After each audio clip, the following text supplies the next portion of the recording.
This is the Tom Bigby Tales, and I'm your host, Shannon Evans. I write about a small town in northeast Mississippi called Columbus, and sometimes I write about the rest of the state. This episode is episode 12 in my Columbus Housing Authority exploration called Columbus Community Housing Development Organization and Columbus Housing Authority Financial Red Flags. In these accounting shadows, we're going to unravel the financial irregularities in this community housing organization. Let's deep dive into the financial transparency or lack thereof and the organizational accountability that is missing at the Columbus Housing Authority and its associated group, which they call Columbus Community Housing Development Organization, or what I will be referring to as CHDO from now on. Let's have a look at the financial landscape. First, we're going to look at CHDO because it has multiple bank accounts across very different institutions. It has significant unexplained money movement both into and out of the organization, and is lacking very basic accounting documentation in the reports that the Executive Director, Robert Graythry, who is also the Executive Director of the Columbus Housing Authority, is responsible for delivering in their meeting board packets. In October of 2023, which is the earliest board minutes that I have, the CHDO organization had $40,875 in their Citizens Bank account. And then by December of 2023, $35,000 of it was gone, but there's no explanation provided for where this money went or how it was spent. There's no supporting documentation. There's no board approval of transfer of the content. It's just totally unaccounted for. It's very curious to me. This is the kind of stuff that I wanted to have a look at. But let's talk about how this nonprofit fits into the Columbus Housing Authority. The Columbus Housing Authority has a board of commissioners. They are Kedra Gray, who I believe is the president, Martin Andrews, Greta Gardner, Bo Harrison, and Worley Bird. Now, when I'm looking at meeting minute for the Columbus Housing Authority, they get a ledger input that is just a snapshot of the accounts that the Columbus Housing Authority has, and then there's a snapshot of what's with the nonprofit CHDO. Now, why is this board of commissioners looking at both accounts? These same people are the board of both entities. So Gray, Andrews, Gardner, Harrison, and Bird all sit on both the Columbus Housing Authority's board and CHDO. And you'll see that in their meeting minutes, they'll have a discussion where they'll have on their Columbus Housing Authority hats, and then they'll say, okay, now we're going to look at this as the CHDO board, and then they'll approve the minutes or not approve the minutes, or they'll have some input, and then they'll go right back to having their Columbus Housing Authority hats on. When I'm looking at the nonprofit part in the meeting minutes, two things stand out. There's a lot of money that moves through their checking accounts, and the board that oversee it never sees any of the invoices, no purchase orders, or reports on where the money is spent. They always just approve these financials with the approval of the overall meeting minutes for the CHA, and they never ask why tens of thousands are spent some months and where the money in the checking accounts or the investment accounts goes, much less how it is spent. So let's look at it this way. For instance, I mentioned before that in October of 2023, there was over $40,000 in the Citizens Bank investment account. But by December, $35,000 was gone from the investment account. Why? It doesn't show that it's reflected in the checking account. I have so many accounting questions, and I have yet to see a check or invoice from CHDO, although I have gone online and looked at some of their 990s, but that's something we'll talk about another day, is the 990s and what they reveal. But just keep in mind that Gray, Andrews, Gardner, Harrison, and Bird are over both CHDO's board and their spending and the Columbus Housing Authority's board and their spending. And per the 990s of CHDO, the nonprofit, the executive director of Columbus Housing Authority is also the director of CHDO and gets paid over $90,000 a year just for that position, independent of his pay at the Columbus Housing Authority. I find this all very interesting. So I look at the general accounting of the checking. Let's just look at the checking account. In December of 2023, the primary checking account has $23,225.21 in it. In December, it has $32,000 in it. Now, I then jump ahead to April of 2024, and suddenly they've gone from $32,000 in their Bank First checking account to $106,978.82. Now, where did that money come from? Was it a grant? Was it money from the Columbus Housing Authority? We don't know, because there's no indication of where that money came from or how it got there. That was April. By May, they have spent that $106,000 down to $85,000, but again, we have no idea where that money is, how it was spent. We don't know what it's doing or why. Then in June, it's down to $65,000. So they've spent $20,000 and we don't know where it went or why. I presume it was to pay expenses, but who knows? But the next month, they've spent almost $30,000 because their checking account goes from $65,000 in June to $39,000 in July. And then in August, they've spent $33,000 because all they have left now is $6,000 in that Bank First checking account. Now, in September, they get a $50,000 or so because the account goes from $6,000 to $54,000. I believe they got that money from the Housing Authority. But why are they just moving money around? Why do they just give them $50,000? How is that coded? I'm sure Rusty could tell us how, since he's famous for knowing how to code things.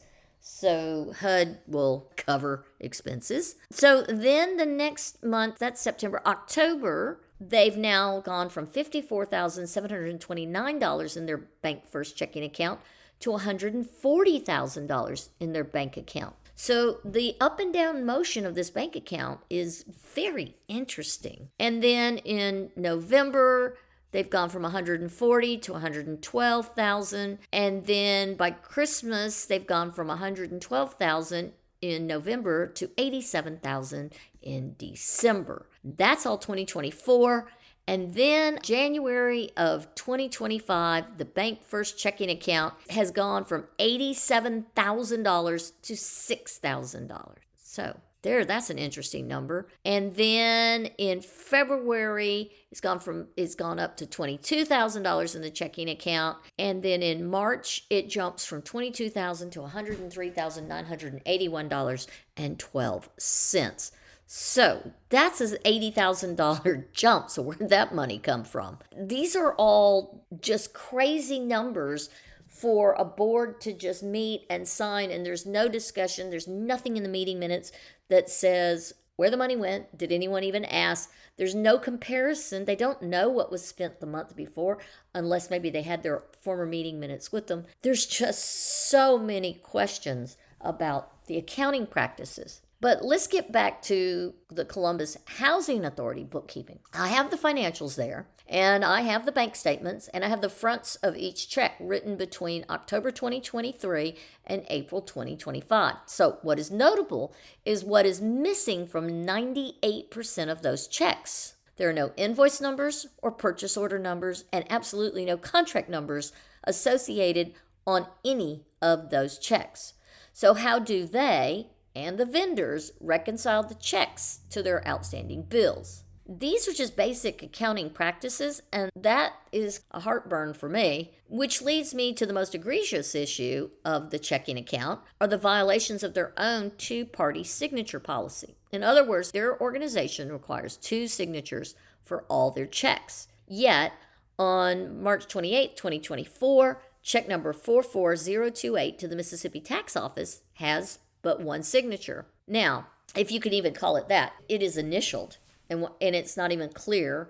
I think it says GL, but I am not sure. Then check number 43967, dated a month later on April 30th, 2024, has one signature. Then on check 44, 181, 82, 83, and about 100 more checks, there's only one or two sets of initials. So it might be signed by one person, and then there's a set of initials for the second person who's supposed to sign. But the interesting thing is the handwriting looks almost identical on both signatures. So Is that just coincidence, or is somebody initialing the checks for others? I find that very interesting. Then there are about 10 to 15 checks that are clearly rubber stamp signatures by Miss Greta Gardner. Well, which leads back to my previous episode about why she's an absentee member of this board of commissioners who has an awful lot of sway in what goes on there, and her name's on an awful lot of documents, but yet I'm not really sure why they have a rubber stamp for her signature, other than I hear she's not in great health, so I'm guessing she doesn't come in, but I don't think it's legal to let somebody rubber stamp your signature. It's at least unethical. So now, let's look at some really red flags for me. First, there's the organization's director, who simultaneously leads Columbus Housing Authority and CHDO and receives a salary according to their 990s and the Columbus Housing Authority's internal documents, that he receives 2 salaries, one from each site. It seems like there are a lot of potential conflicts of interest connected to both of these things. And then there's the accounting malpractices. 98% of the checks lack, I would say 99%, lack invoice numbers. I only found 2 or 3 that had some sort of numbers on them that I presume are purchase order numbers. Can't prove it because it doesn't say PO number, blah, blah, blah. It just has 2 sets of numbers on it. Anyways, there are no invoice numbers, no purchase order references, no contract identifiers. That is a big no-no in accounting. Another one is the requirement of the 2-party check signatures, as mentioned above, and where there are numerous instances of single signatures, initial checks, and of course the rubber stamped signature. Which leads me to some issues.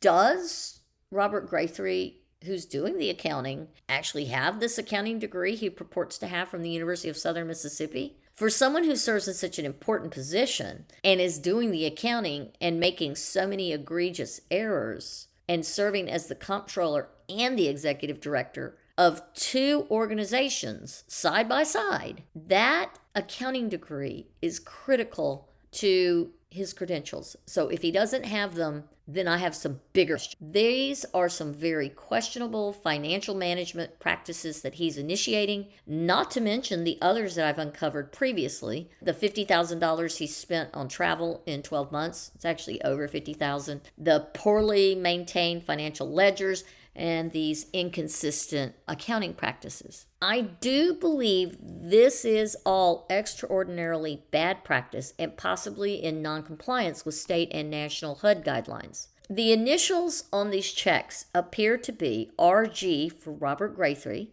who I can find multiple checks that he has actually signed with his full signature, and the other appears to be GL for Greg Lewis, and there's another one that I'm not really sure. It could be MA. It could be something else. But Greg Lewis was on the board. He's no longer on the board because he was a city employee, and there was a conflict of interest of having a city employee sitting on the Board of Commissioners for the Columbus Housing Authority. There are others as well as far as the initials. We can go into that later, or maybe they need to at their own board meeting. Robert Guthrie is in charge of the accounting as the comptroller and the executive director of both institutions. He does allegedly have this accounting degree from the University of Southern Mississippi, but these behaviors and others that I've discussed in those previous episodes, with the lack of financial oversight, the egregious amounts spent on travel, I just said over $50,000 in the last 12 months, the poorly labeled ledgers, and the missteps with the truck scam and the checks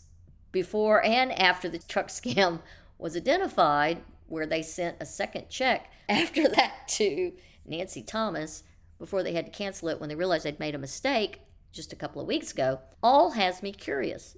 Does Robert actually have a BS in accounting as he claims? Because believe me, folks, the math ain't mathing. So let's talk about some of the potential implications of what I think is going on. There's all kinds of breach of organizational policies. I think there's some potential violations of HUD guidelines, and there's definitely an abomination in accounting standards. Here's what I recommend. They need an independent financial audit. Someone who's not connected to them, nobody who's connected to old Rusty. It needs to be totally independent. They need a review of their board governance, and they need a comprehensive financial review of their institutions, both of them, and they need to verify their leadership's credentials. This case underscores the critical importance of financial transparency, robust governance, and accountability in nonprofit organizations and organizations that are connected to our state, local, or national government. When financial oversight fails, it puts our community resources and our community's trust at risk. Financial transparency isn't just about numbers. It's about maintaining the sacred trust between community organizations and the people they serve. This is not their money. This is not Mr. Grathrie's money, and this is definitely not Rusty Walker's money. This is our money. These are our tax dollars that we are asking these people in this organization to use in the way that it has been designated to serve the underprivileged in our community. Look, I'm presenting these findings based on available documentation. All these parties mentioned above have the right to provide additional context or clarify. If they would like to come on this podcast and speak their part, they are welcome to come on board. I'd love to hear from the board members. I'd love to hear from Mr. Gray. I'm going to ask you, my listeners, to stay vigilant, ask questions, and demand transparency. Because darn it, at the end of the day, this is our money. I want to thank you for coming on my podcast, The Tom Bigby Tales. Until next time.